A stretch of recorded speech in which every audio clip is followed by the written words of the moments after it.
Hello friends, स्वागत है आप सभी का सीबीबी का आर्ट्स क्लासेस में। आज के इस वीडियो में दोस्तों सामाजिक विज्ञान क्लास 10th के मानचित्र। दोस्तों आपको बता दें कि आज इस वीडियो में पूरा का पूरा मानचित्र कवर कर देंगे। यानी 10 नंबर आपका मानचित्र से यहाँ से फिक्स होने वाला है। ये पूरा का पूरा जो आपको बता रहे हैं, इतिहास का पहले बताएंगे, इसके बाद भूगोल का। मानचित्र सही तरीके से कैसे भरा जाता है ये दोस्तों मैं आपको बताने वाला हूँ। और पिछले मैं अपने 5 सालों के एक्सपीरियंस से अनुसार बता रहा हूँ। मैं जिस विद्यालय में पढ़ाता हूँ उस विद्यालय में पूरा दोस्तों मैं जो बताता हूँ वही 100% गारंटी है, वही एग्जाम में आता है। और पिछले 5 सालों से यही क्वेश्चन मैं दोस्तों जो बार बार रिपीट हो रहे हैं वो दोस्तों मैं आपको बताने वाला हूँ कि कौन कौन से क्वेश्चन इंपॉर्टेंट है जो बार बार रिपीट हो रहे हैं, जो एग्जाम में पूछे जा रहे हैं। और आपको अगर 10 नंबर चाहिए, ठीक है, 10 नंबर चाहिए तो 5 मिनट के लिए वीडियो पूरा देख लीजिए। आज के दिन में पूरा 10 नंबर आपका फिक्स हो जाएगा। मानचित्र पूरा दोस्तों कवर कर लेंगे आप। चलिए शुरुआत करते हैं और समझते हैं। सबसे पहले यहाँ पे प्रश्न की बात करते हैं। यहाँ पे देख लीजिए, आपसे इस तरह से क्वेश्चन पूछा जाएगा। जैसे यहाँ पे दिया गया है, वह स्थान जहां सितंबर 1920 में कांग्रेस का अधिवेशन हुआ था। ऐसे दोस्तों आपसे क्वेश्चन पूछा जाएगा, ठीक है। तो यहाँ पे सारे क्वेश्चन मैं तैयार कर लिए हैं और अच्छे अच्छे कंटेंट मैंने तैयार किए हैं जो बार बार एग्जाम में रिपीट हुए हैं। तो दोस्तों यहाँ पे देखिए, वह स्थान जहां सितंबर 1920 में कांग्रेस अधिवेशन हुआ था। इसके बाद वह स्थान जहां पे दिसंबर 1920 में कांग्रेस अधिवेशन हुआ था। यहाँ पे देखिए, सितंबर में फिर दिसंबर में हुआ था। दिसंबर 1920 और सितंबर 1920 कई बार रिपीट हुआ है, इसको ध्यान रखेंगे। कहाँ हुआ था ये मैं आपको बताने वाला हूँ। ट्रिक के माध्यम से आपको याद भी करवाऊंगा दोस्तों, घबराना नहीं, पूरा आपको याद करवा दूंगा। आप 2 मिनट के बने रहिए। अगर याद नहीं होगा तो वीडियो छोड़ के भाग जाना, कोई दिक्कत नहीं है। वह स्थान जहां 1927 में कांग्रेस अधिवेशन हुआ था और वह स्थान जहां 1928 में कांग्रेस अधिवेशन हुआ था, 1929 में। यही जो 5 हैं, यही कांग्रेस अधिवेशन बार बार पूछे जाते हैं, तो यही आपको तैयार करना है। अब चलिए मैं आपको पहले याद करवा दूं कि कहाँ कहाँ हुआ था, इसके बाद मैं आपको मैप में भरने का तरीका बताता हूँ। अब दोस्तों सबसे पहले आप याद कर लीजिए, इसके बाद मैप में प्रदर्शित कर लेंगे। देखिए, सितंबर 1920 में कलकत्ता में हुआ था, ठीक है। दिसंबर 1920 में नागपुर में हुआ था। 1927 में मद्रास यानी चेन्नई में हुआ था। और 1928 में कलकत्ता में और 1929 में लाहौर में, जो कि अब पाकिस्तान में है। अब दोस्त का जो ट्रिक है, जो मैंने ट्रिक बनाया है, उससे आप आसानी से याद कर सकते हैं। आप महसूस करिए कि कोई जो है, कोई व्यक्ति है और ये काना है। कोई व्यक्ति है, ये क्या है? ये काना है। तो आप कह रहे हो कि काना, ये क्या व्यक्ति, कौन सा है व्यक्ति? ये काना है। तो काना क्या कर रहा है? काना मकला रहा है। काना क्या कर रहा है? काना मकला रहा है। बस तो यही तरीका है याद करने का कि काना जो है वो मकला रहा है। जैसे लोग मकलाते हैं ना, तो मकला रहे हैं। तो यहाँ पे देखिए, काना जो है मकला रहा है। अब देखिए इसका, तो का से क्या हो जाएगा? का से कलकत्ता हो जाएगा। का से क्या हो जाएगा? का से कलकत्ता हो जाएगा, ठीक है। का से कलकत्ता हो जाएगा। और ना से हो जाएगा नागपुर। ना से हो जाएगा नागपुर, ठीक है। यानी देखिए, पहले का है तो का से कलकत्ता, यानी 1920। तो सितंबर 1920 में कांग्रेस अधिवेशन कहाँ पे हुआ था? कलकत्ता में, ठीक है। फिर देखिए, काना, ना से नागपुर हो जाएगा। तो दिसंबर 1920 में कहाँ पे हुआ था? नागपुर में हुआ था। मकला रहा है, माँ से हो जाएगा मद्रास, ठीक है। और का से फिर कलकत्ता और फिर ला से लाहौर, तो मकला रहा है, काना मकला रहा है। अब दोस्तों देखिए, माँ से जो है मद्रास, तो ये 1927 में हुआ था, क्रम वाइज है। और 1928 में, ठीक है, 1928 में कहाँ पे? कलकत्ता में। और फिर लाहौर में हुआ था 1929 में, ठीक है। तो आप इसको क्रम वाइज भी याद कर सकते हैं। तो काना मकला रहा है, आप इसे याद कर सकते हैं। अब देखिए, चलिए मानचित्र में भरते हैं। तो उसमें मानचित्र कैसे भरेंगे? दोस्तों आपको बता दें कि आपको मानचित्र मिलेगा, आपको 2 मैप मिलेगा, भारत का आपको 2 मैप मिलेगा। घबराना बिल्कुल नहीं है, 2 मैप आपको मिलेगा। और दोनों जो है जहां पे कॉपी में बांध लिखेंगे, ठीक है, वहीं पे आपको बांध देना है। ये आपको ध्यान में रखना है कि जहां पे आप कॉपी में लिखेंगे वहीं पे उसको बांध देंगे अच्छे तरीके से, नहीं तो अगर फट के निकल गया तो 5 नंबर आपका गया भाई, ठीक है। इसलिए सोच समझ के अच्छे से बांधना। आपको बांधने के लिए वहां पे धागा वगैरह मिलेगा, ठीक। घबराना बिल्कुल नहीं, सब कुछ अवेलेबल रहेगा। अब दोस्तों यहाँ पे देखिए, इसको लिखेंगे कैसे? ऐसे मानचित्र मिलेगा, पूरा ब्लैंक रहेगा, सादा रहेगा, आपको भरना रहेगा। तो सबसे पहले आपसे सवाल पूछा जाएगा कि वह स्थान जहां पे सितंबर 1920 में कांग्रेस अधिवेशन हुआ था, तो कलकत्ता। कलकत्ता यानी कोलकाता बोलते हैं इसको। तो पश्चिम बंगाल की राजधानी क्या है? कोलकाता। तो देखिए, कोलकाता जो है दोस्तों, यहाँ पे सबसे पहले आपको पता होना चाहिए कौन सा स्टेट कहाँ पे है, ये आपको पता होना चाहिए। तो दोस्तों यहाँ पे मैं कोलकाता भर दे रहा हूँ। अगर मान लीजिए यहाँ पे जगह नहीं है तो मैं इसे एरो बना दूंगा, और एरो बना कर मैं यहाँ पे लिख सकता हूँ कोलकाता, ठीक है। मैं यहाँ पे लिख दे रहा हूँ कोलकाता। आपको दोस्तों एक नई नेक काम और करना है। जैसे मान लीजिए इस क्वेश्चन नंबर को मैं यहाँ पे लिख रहा हूँ, मान लो 5 क्वेश्चन नंबर 1 है, 5 का ये फर्स्ट है, ठीक है, 5 का ये सेकंड है, और ये थर्ड है, और ये फोर्थ है, और ये फिफ्थ है, ठीक है।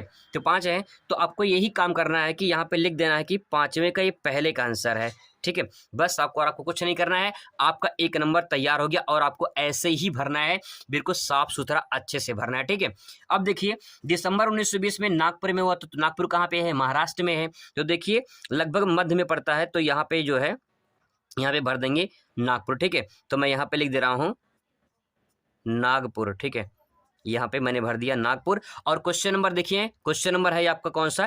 क्वेश्चन नंबर तो मान लीजिए यहाँ 5 है, तो 5 का सेकंड है, तो मैं यहाँ पे लिख दे रहा हूँ 5 का सेकंड। इससे एग्जामिनर को पता चल जाएगा कि आपने कौन सा आंसर दिया है, ठीक है, ये बात ध्यान रखिएगा। आगे देखिए क्वेश्चन नंबर अगला है, 1927 में कांग्रेस अधिवेशन कहाँ पे हुआ था? तो मद्रास यानी चेन्नई में।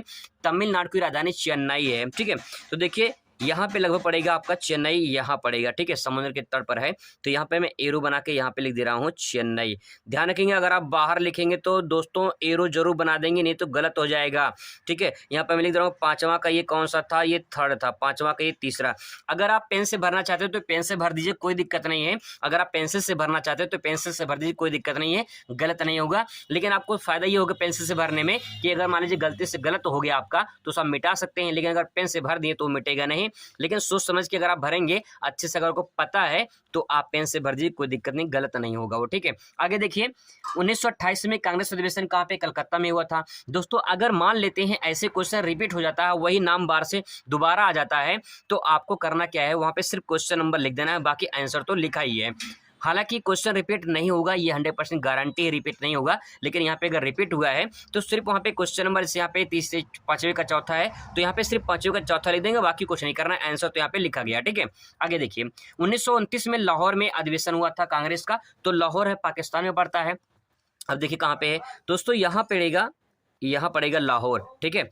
तो यहाँ पे पड़ेगा पाकिस्तान में लाहौर, क्योंकि जब 1929 में हुआ तो पाकिस्तान में, मतलब पाकिस्तान तो भारत में एक ही में था, ठीक है। तो अब यहाँ पे देखिए क्वेश्चन नंबर कौन सा है? ये 5वां का 5वां, ठीक है। आपको दोस्तों इसी तरह से मानचित्र भरना है, और आप ध्यान रखेंगे अगर इस तरह से भरते हैं तो आपको 5 नंबर तो ये फिक्स हो जाएगा, गारंटी है, कोई एग्जामिनर आपको काटेगा नहीं। बिल्कुल सही तरीके से मैप ऐसे ही भरा जाता है। ये दोस्तों मैं अपने 5 सालों के एक्सपीरियंस के आधार पर बता रहा हूँ, और जो एग्जामिनर कॉपी चेक करते हैं बोर्ड की, उनसे मैंने राय लिया है पूरा अच्छे तरीके से, तब आपको बता रहा हूँ। दोस्तों यहाँ 5 मैंने बता दिया है, ये 5 आपका फिक्स हो गया है। इसी में से आपका आएगा, जब पेपर आएगा ना तो उस टाइम पे इसी में से 5 में से दोस्तों मिलेगा। और जब आप ये नहीं कह रहेंगे ना तो आपको ये बातें, ये वीडियो आपको याद आएगा, इसलिए आप इससे प्रैक्टिस कर लीजिए, अभी आपके समय है। आगे देखिए 5 नाम दोस्तों यहाँ पे और कवर करते हैं। वह स्थान जहाँ जलियांवाला बाग हत्याकांड हुआ था, आपको सभी को दिमाग पे रटा होगा, जलियांवाला बाग हत्याकांड कहाँ पे हुआ था? अमृतसर में। यहाँ पे आंसर पहले लिख दे रहा हूँ, इसके बाद जो है फिर मैं मानचित्र में दर्शा दूंगा कि मानचित्र में कहाँ पे ये है, ठीक है, अमृतसर। वह स्थान जहाँ पे चौरी चौरा हत्याकांड हुआ था, तो ये भी आपको अच्छे से पता होगा। चौरी चौरा हत्याकांड पे कहाँ पे? गोरखपुर में हुआ था। ये दोस्तों कहाँ पे? गोरखपुर इसका करेक्ट आंसर हो जाएगा। आगे देखिए वह स्थान जहां सविनय अवज्ञा आंदोलन प्रारंभ हुआ था। सविनय अवज्ञा आंदोलन, याद करिए नमक सत्याग्रह आंदोलन को। और जब वहां पे दांडी पे गांधी जी पहुंचकर नमक जो है बनाकर वहां पे कानून तोड़ा था, तो उसी को सविनय अवज्ञा आंदोलन कहा जाता है, दांडी। वह स्थान जहां भारत छोड़ो आंदोलन प्रारंभ हुआ था, तो मुंबई से दोस्तों इसकी शुरुआत हुई थी, भारत छोड़ो आंदोलन के, ठीक है, मुंबई शुरुआत हुई थी। आगे देखिए वह स्थान जहां नमक सत्याग्रह की शुरुआत हुई थी, तो इस साबरमती आश्रम से लेकर जो है शुरुआत हुई थी, साबरमती आश्रम से, ठीक है। तो ध्यान रखिएगा साबरमती आश्रम से शुरुआत इसकी हुई थी और दांडी में जाके खत्म हुआ था, ठीक है। चलिए इन 5 नाम को पहले भर लेते हैं, इसके बाद दूसरा प्रैक्टिस करते हैं। अब दोस्तों वह स्थान जहाँ पे जलियांवाला बाग हत्याकांड हुआ था, तो देखिए लाहौर यहाँ पे है, जस्ट इसी के बाद यहाँ बगल में आपको भारत में बना देना है यहाँ पे अमृतसर, ठीक है। तो मैं यहाँ पे लिख दे रहा हूँ अमृतसर। पंजाब में पड़ता है अमृतसर, ध्यान रखेंगे पंजाब में है अमृतसर, ठीक है। आगे देखिए गोरखपुर यूपी में पड़ता है, जहाँ पे चौरी चौरा हत्याकांड हुआ था, तो गोरखपुर लगभग दोस्तों यहाँ पड़ेगा। तो मैं यहाँ पे लिख दे रहा हूँ गोरखपुर, ठीक है, यहाँ पे लिख दे रहा हूँ गोरखपुर। दोस्तों आपको ध्यान में रखना है कि क्वेश्चन नंबर जरूर लिख देंगे। मैं यहाँ पे लिख नहीं रहा हूँ, लेकिन में से मैंने लिख के पहले को बता दिया है, इसलिए बार बार यहाँ पे नहीं लिख रहा हूँ आपको, ठीक है। ये आपको ध्यान में क्वेश्चन नंबर जरूर लिखना है, आपको ध्यान में रख के दोस्तों। क्वेश्चन नंबर अगर नहीं लिखेंगे तो गलत हो जाएगा। आगे देखिए, वह स्थान जहाँ पे सविनय अवज्ञा आंदोलन प्रारंभ हुआ था दांडी से, तो दांडी तो पड़ता है यहाँ पे, ठीक है। यहाँ पड़ेगा आपका दांडी, गुजरात में पड़ता है, तो आपको यहाँ भर देनी है। गुजरात में दांडी हो गया। इसके बाद भारत छोड़ो आंदोलन मुंबई से, दोस्तों बात करें मुंबई की तो मुंबई लगभग यहाँ पड़ेगा। यहाँ पे अगर थोड़ा मोड़ा आगे पीछे हो जाता है तो उससे घबराना नहीं है, आपका बिल्कुल सही आंसर होगा, गलत नहीं होगा, ध्यान रखेंगे उसको। आगे देखिए, नमक सत्याग्रह जो शुरुआत हुई थी वो साबरमती आश्रम, तो साबरमती अहमदाबाद यहाँ पड़ता है, साबरमती आश्रम, ठीक है। साबरमती अहमदाबाद में पड़ता है, तो यहाँ पे साबरमती हो गया। तो दोस्तों ये 5 नंबर मैंने फिर से भर के तैयार कर दिया है, देख सकते हैं यहाँ पे अच्छे तरीके से आपको इसी तरह से भरना है। अब आगे देखिए, अगला देख लीजिए यहाँ पे कौन कौन सी इंपॉर्टेंट है, वो भी आपको दिखा दे रहा हूँ यहाँ पे। चलिए वो देखिए, वह स्थान जहाँ नील की खेती करने वाले किसानों ने आंदोलन किया था, मोस्ट इंपॉर्टेंट दोस्तों, बहुत ही ज़्यादा इंपॉर्टेंट है। क्वेश्चन पूछा गया है, वह स्थान जहाँ नील की खेती करने वाले किसानों ने आंदोलन किया था, तो इसका राइट आंसर क्या हो जाएगा, चंपारण में, ठीक है। चंपारण में आपको याद होगा, चंपारण बिहार में पड़ता है चंपारण। वह स्थान जहाँ सूती मिल श्रमिकों ने सत्याग्रह आंदोलन किया, सूती मिल श्रमिकों ने कहाँ पे, अहमदाबाद में, कहाँ पे, अहमदाबाद में, ठीक है। अहमदाबाद गुजरात में पड़ता है अहमदाबाद। वह स्थान जहाँ किसान सत्याग्रह हुआ था, तो खेड़ा में, किसान सत्याग्रह आंदोलन खेड़ा में हुआ था 1918 में, ठीक है। आगे देखिए, वह स्थान जहाँ महात्मा गांधी का जन्म हुआ था, तो पोरबंदर में, आप सभी को अच्छे से पता है, पोरबंदर में, ठीक है, गुजरात में पड़ता है ये। वह स्थान जहाँ कांग्रेस का पहला अधिवेशन हुआ था, तो मुंबई में, मुंबई इसका करेक्ट आंसर हो जाएगा, ठीक है, मुंबई में। तो दोस्तों ये 5 नाम है, चलिए इसको भर लेते हैं। दोस्तों मैं जितना आपको बता रहा हूँ, बस अगर इतना आप प्रैक्टिस कर लेते हैं तो दोस्तों 100% गारंटी ले रहा हूँ कि ये पेपर में आएगा भाई, इसको तैयार कर लो, ठीक है। चलिए आगे देखिए, सबसे पहले बात करते हैं, नील खेती करने वाले किसानों ने सत्याग्रह आंदोलन कहाँ से, चंपारण से, तो चंपारण पड़ता है तो बिहार में, ठीक है। अब देखिए यहाँ पे, तो चंपारण लगभग यहाँ पड़ेगा बिहार में, मैं यहाँ भर दे रहा हूँ, ठीक है। यहाँ पे थोड़ा सा एरो बना दे रहे हैं, ठीक है। चंपारण यहाँ पे आपको भर देना है, चंपारण पड़ता है बिहार में, ठीक है। आगे देखिए, सूती मिल श्रमिकों ने आंदोलन कहाँ से किया था, अहमदाबाद से, तो यहाँ पे साबरमती जो आश्रम है यहीं पे है अहमदाबाद, मैं यहाँ पे भर दे रहा हूँ अहमदाबाद। आप जब 5 नाम भरेंगे तो आपको साफ साफ दिखाई देगा वो, ठीक है, आपका जो है साफ साफ दिखाई देगा। यहाँ पे थोड़ा सा मिक्स हो जाएगा अब, क्योंकि 5 नाम यहाँ से ज़्यादा हो रहे हैं, ठीक है। आपको एक ही में नहीं भरना है, आपको 2 मैप मिलेगा, एक भारत का, मतलब कि दोनों भारत का रहेगा, एक भूगोल के लिए, एक इतिहास के लिए आपको भरना पड़ेगा, ठीक है। तो मैं अभी आपको इतिहास बता रहा हूँ, अभी भूगोल का भी बताऊँगा, भागना नहीं, पूरा 10 नंबर कन्फर्म करके जाइए, ठीक है। आगे देखिए, वह स्थान जहाँ किसान सत्याग्रह आंदोलन खेड़ा में, तो दोस्तों आप बताए दांडे के ऊपर जस्ट यहाँ पड़ेगा खेड़ा, ठीक है। तो मैं आपको यहाँ भर दे रहा हूँ, ठीक है, यहाँ पे खेड़ा हो जाएगा, ठीक है। आगे देखिए, जहाँ महात्मा गांधी का जन्म हुआ था, तो पोरबंदर में, पोरबंदर लगभग यहाँ पड़ेगा, ठीक है। तो मैं यहाँ भर दे रहा हूँ पोरबंदर, पोरबंदर, ठीक है।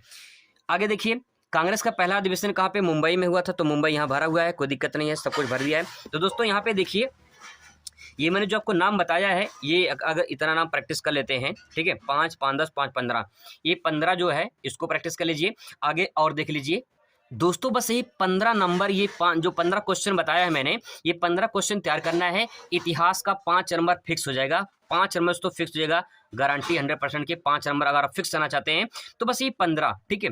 यही बस जो मैंने आपके मानचित्र में दर्शाया, बस यही आपको दर्शा देना है मानचित्र में, यही आपको प्रैक्टिस करनी है, यही आपके दोस्तों एग्जाम में आने वाला है। अब बात करते हैं भूगोल की। दोस्तों अब शुरुआत करते हैं सामाजिक विज्ञान में भूगोल का। 5 नंबर यहाँ से पूछा जाता है, तो 5 नंबर 120 फिक्स कर लीजिए।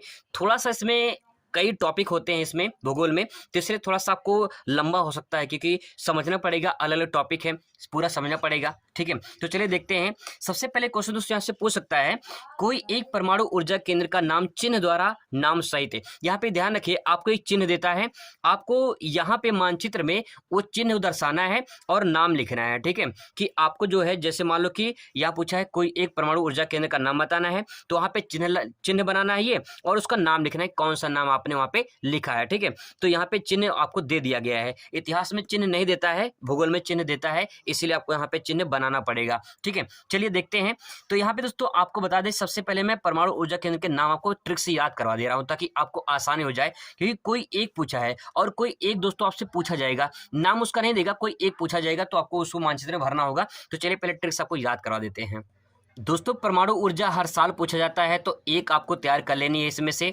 मैं आपको ट्रिक के माध्यम से तैयार करने की पूरी कोशिश कर रहा हूँ, हो सकता है आपको आसानी से याद हो जाए। देखिए, परमाणु ऊर्जा केंद्र का नाम आपको ट्रिक से याद करना है। तो देखिए, पहले आपको याद करना है एक कहानी, ठीक है। तारा तारा नाम की कोई लड़की है, ठीक है। तारा नाम की कोई लड़की है और रावत नाम का कोई लड़का है, ठीक है। कहानी थोड़ा समझने की कोशिश करिए। तारा नाम की कोई लड़की है, रावत नाम का कोई लड़का है। तारा रावत से बोली कल पक्का मिलेंगे। मुलाकात नहीं हो रही थी इसीलिए, तो यहाँ पे तारा रावत से बोली कल पक्का मिलेंगे, तुम्हारे लिए परौरा और कांकर लेकर आएंगे। दोस्तों यही ट्रिक है, आसानी से आप याद कर सकते हैं। देखिए, तारा से हो जाएगा तारापुर, ठीक है। तारा से हो जाएगा तारापुर, और तारापुर कहाँ पड़ता है? महाराष्ट्र में। इसके बाद रावत, रावत से रावत भाटा हो जाएगा और ये पड़ता है कहाँ पे? राजस्थान में। इसके बाद दोस्तों कलपक्कम है, कलपक्कम कहाँ पड़ता है? तमिलनाडु में, ठीक है। इसके बाद नरौरा, नरौरा अजय परौरा, नरौरा अजय परौरा, देखिए यहाँ पे, ठीक है। परौरा अजय नरौरा, ठीक है, ये पड़ता है यूपी में। इसके बाद काकरा, काकरा पारा दोस्तों ये पड़ेगा गुजरात में। तो दोस्तों ये ट्रिक्स से आप याद कर सकते हैं। यही 5 पॉइंट हैं, यही 5 पॉइंट दोस्तों आपको तैयार करना है। इसी में से आपका जो है एग्जाम में 5 में से कोई एक पूछेगा, आपको एक दर्शा देनी है। तो चलिए, आमतौर पे नरौरा यूपी का भरते हैं, तो सबसे पहले यहाँ पे यूपी का भरते हैं। इसमें से मैं कोई भी भर सकता हूँ, ऐसा नहीं है सब यहाँ पे भरना है, आपको एक भरना है तो यहाँ पे एक भर लेते हैं कोई, ठीक है। तो चलिए, मानचित्र में दोस्तों यहाँ पे यूपी भरते हैं। तो यूपी में देखिए यहाँ पे है, तो आपको पड़ता है लगभग बुलंदशहर के पास पड़ता है नरौरा, तो मैं यहाँ भर दे रहा हूँ नरौरा, ठीक है। यहाँ भरना आपको क्या भरना है? नरौरा भर देनी है। लेकिन दोस्तों ध्यान रखना, सिंबल दिया था, सिंबल आपको बनाना है त्रिभुज के नाम, ठीक है। जो भी सिंबल दिया रहता है यहाँ पे एग्जाम में, वही सिंबल आपको बनाना है। जैसे यहाँ पे देख लीजिए, यहाँ पे ये दिया है त्रिभुज, तो त्रिभुज यहाँ पे मैंने बना दिया है। अब क्वेश्चन दोस्तों आगे देखिए, क्वेश्चन नंबर आगे क्या पूछा है? गन्ना उत्पादक का एक प्रमुख क्षेत्र पूछा है नाम सहित। तो गन्ना सर्वाधिक कहाँ होता है? यूपी में होता है या महाराष्ट्र में होता है, लेकिन सबसे ज़्यादा कहाँ पे होता है? यूपी में होता है। तो दोस्तों आपको यूपी भर देनी है। तो देखिए यहाँ पे सिंबल क्या दिया है? ये दिया है, तो देखिए मैंने यूपी भर दिया, तो महाराष्ट्र भर लेते, क्या दिक्कत है, ठीक है। महाराष्ट्र भी सही है इसका, ठीक है। तो यहाँ पे मैं दोस्तों इस तरह से एक सिंबल बना के ऐसे, और यहाँ पे इस तरह से भर दे रहा हूँ। बस यहाँ पे भर दे रहा हूँ मैं महाराष्ट्र, महाराष्ट्र, ठीक है। अब दोस्तों यहाँ पे देखिए वही काम करना जो मैंने पहले काम किया था। मान लीजिए क्वेश्चन नंबर 1 है, तो यहाँ पे आपको 1 भर देना है, ठीक है। 1 का फर्स्ट है मान लेते हैं, और ये भी 1 का मान लेते हैं सेकंड है, तो आपको इसी तरह से भरना है। आपको ध्यान में रखना है, क्वेश्चन नंबर जरूर लिखेंगे, नहीं तो गलत हो जाएगा भाई, ध्यान रखना, ठीक है। आगे देखिए, भाखड़ा बांध चिन्ह द्वारा स्पष्ट कीजिए, चिन्ह द्वारा नाम सहित। दोस्तों आपको बता दें कि एक बांध जरूर पूछता है, जो मोस्ट इंपॉर्टेंट बांध है, मैं आपको बता दे रहा हूँ कौन कौन से एग्जाम में पूछे जाने की ज्यादा संभावना है। सबसे पहले भाखड़ा बांध को दर्शा लेते हैं कि मानचित्र में कहाँ पे है। तो देखिए, भाखड़ा बांध की बात करें तो सतलज नदी है दोस्तों, सतलज नदी पर जो है ये बनाया गया है। तो यहाँ पे आपको इस तरह से सतलज नदी है और यहाँ पे बनाया गया है हिमाचल में भाखड़ा बांध। तो यहाँ पे मैं लिख दे रहा हूँ भाखड़ा बांध, यहाँ पे दोस्तों है भाखड़ा बांध। और ये क्वेश्चन नंबर फर्स्ट का थर्ड है, तो मैं यहाँ पे फर्स्ट का थर्ड लिख दे रहा हूँ। बस आप कुछ नहीं करना है। अगर सिंबल जो दिया है, जैसे मान लो यहाँ पे सिंबल क्या दिया है, जैसे देखो ये सिंबल ये दिया है, ठीक है, तो आपको ये सिंबल यहाँ पे बना देनी है। तो यहाँ पे यही सिंबल आपको बना देना ऐसे, बस और कुछ नहीं करना। ऐसे ही मानचित्र दोस्तों भरा जाता है, सही तरीके से ऐसे ही मानचित्र भरा जाता है। दोस्तों जो महत्वपूर्ण बांध है जो एग्जाम में पूछे जाते हैं उसको देख लीजिए। सलाल बांध के बारे में पूछता है। सलाल बांध चेनाब नदी पर बनाया गया है और ये जम्मू कश्मीर में है, ठीक है। सलाल बांध दोस्तों कहाँ पे? चेनाब नदी पर है, और जाके ये कहाँ पे है? जम्मू कश्मीर बनाया गया है। इसको मैं ट्रिक के माध्यम से आपको याद करा दे रहा हूँ। जैसे मान लीजिए एक नाव है, ठीक है, एक नाव है, ठीक है, एक नाव है, तो आप कहोगे, ठीक है, अपने साला से कहोगे, साले साहब जाओ चेनाव, मतलब नाव, देखिए नाव लिखा है, नाव लिखा हुआ ना, तो साले साहब नाव पे जाके बैठो कहाँ पे? साले से कहो जाके नाव पर बैठो, तो जाके मतलब जम्मू कश्मीर, नाव हो जाए चेनाव, साले मतलब सलाल हो जाएगा, ठीक है। देखिए टिहरी बांध भागीरथी नदी पर बनाया गया, उत्तराखंड में है, ठीक है। तो यहाँ पे टिहरी बांध कहाँ पे? भागीरथी नदी पर है और उत्तराखंड में बनाया गया है। आपको बता दें कि गंगा नदी की 2 सहायक नदी है, ठीक है, एक अलकनंदा, एक भागीरथी, ठीक है। तो भागीरथी की एक सहायक नदी है भिलांगना, इसी के जो है दोनों के संगम पर बनाया गया है। तो ध्यान रखेंगे, अलकनंदा और भागीरथी के संगम पे नहीं है, बल्कि भिलांगना और भागीरथी के संगम पे है, बात ध्यान रखेंगे। यहाँ पे है टिहरी बांध। हीराकुंड बांध दोस्तों बहुत बार पूछा गया है, ध्यान में रखेंगे, महानदी पर है, उड़ीसा में बनाया गया है, ठीक है। सरदार सरोवर बांध नर्मदा नदी पर है, गुजरात में बनाया गया है। भाखड़ा बांध सतलज नदी पर है, हिमाचल प्रदेश में बनाया गया है, ये मैंने आपको बता दिया है। तो ये महत्वपूर्ण 5 बांध है। इसी में से दोस्तों आपके एग्जाम में आने वाला है, इससे बाहर कुछ नहीं आएगा। विश्वास करिए, भरोसा करिए, 100% गारंटी यही आएगा, ठीक है। आगे देखिए, आगे दोस्तों अगर बात करें तो यहाँ पे देखिए क्वेश्चन पूछा गया है मध्य प्रदेश की राजधानी। एक राजधानी दोस्तों तो पक्का पूछा जाता है, इसको तैयार करके जाना है, राजधानी पक्का एग्जाम में पूछा जाता है। तो मध्य प्रदेश की राजधानी है भोपाल। मैं यहाँ पे भर दे रहा हूँ हे भोपाल गोपाल, ठीक है, यहाँ पे भर दे रहा हूँ मध्य प्रदेश, ठीक है, भोपाल। आगे देखिए कांजीरंगा राष्ट्रीय उद्यान, एक राष्ट्रीय उद्यान दोस्तों पक्का पूछता है, इसको बात को ध्यान रखें, राष्ट्रीय उद्यान पूछ लेता है। तो कांजीरंगा राष्ट्रीय उद्यान कहाँ पे है? असम में है, ठीक है। तो मैं यहाँ भर दे रहा हूँ, जिससे मान लो सिंबल ये है, तो मैं यहाँ भर दे रहा हूँ कांजीरंगा राष्ट्रीय उद्यान। ये दोस्तों कहाँ पड़ता है? कांजीरंगा असम में पड़ता है, कांजीरंगा राष्ट्रीय उद्यान, राष्ट्रीय उद्यान कांजीरंगा राष्ट्रीय उद्यान कहाँ पे है? असम में है। इसी तरह दोस्तों आपको मानचित्र भरना है, ठीक है। जैसे क्वेश्चन नंबर यहाँ पे मैं भर दे रहा हूँ फर्स्ट का, मान लीजिए फर्स्ट का चौथा है, तो यहाँ पे मैंने चौथा भर दिया है। इसी तरह दोस्तों मानचित्र भरा जाता है। अगर आप इसी तरह से भरते हैं तो आपको पूरा दोस्तों नंबर मिल जाएगा। बाकी जो मैंने आपको बताया है इससे आप तैयार कर लेंगे तो बहुत बड़ा फायदा होगा आपको, ठीक है। और वहीं दोस्तों कृषि की बात करें तो कृषि से भी पूछ लेता है, कृषि से चाहे गेहूं का पूछे, चाहे चावल का पूछे, चाहे गन्ना, चाहे कपास, चाहे चाय, ठीक है। अगर बात करें गेहूँ तो गेहूँ सर्वाधिक कहाँ पे होता है? यूपी में होता है, पंजाब में होता है, हरियाणा में होता है। इसके बाद चावल की बात करें, चावल सबसे ज़्यादा कहाँ पे होता है? वेस्ट बंगाल में होता है, ठीक है, यूपी में होता है, आंध्र प्रदेश में होता है, ठीक है। गन्ना की बात करें तो गन्ना कहाँ पे होता है? सर्वाधिक यूपी में होता है और महाराष्ट्र में होता है। कपास की बात करें तो कपास जो है गुजरात में और जो है महाराष्ट्र में होता है। चाय सबसे ज़्यादा कहाँ पे होता है? असम में होता है। दोस्तों ये जो है इंपॉर्टेंट फैक्ट है जो मैंने आपको बताया है, अगर आप इसे प्रैक्टिस कर लेते हैं तो आपको बहुत बड़ा फायदा होगा, 10 नंबर तो फिक्स हो जाएगा। वीडियो काफ़ी लंबा हो गया है इसलिए मैं यहाँ पे स्टॉप कर रहा हूँ ताकि आप जो है बोर भी ना हो। अगर आप इससे प्रैक्टिस कर लेंगे तो 10 नंबर मैथ का फिक्स हो जाएगा। अब दोस्तों मुलाकात दूसरे वीडियो में। Thanks for watching.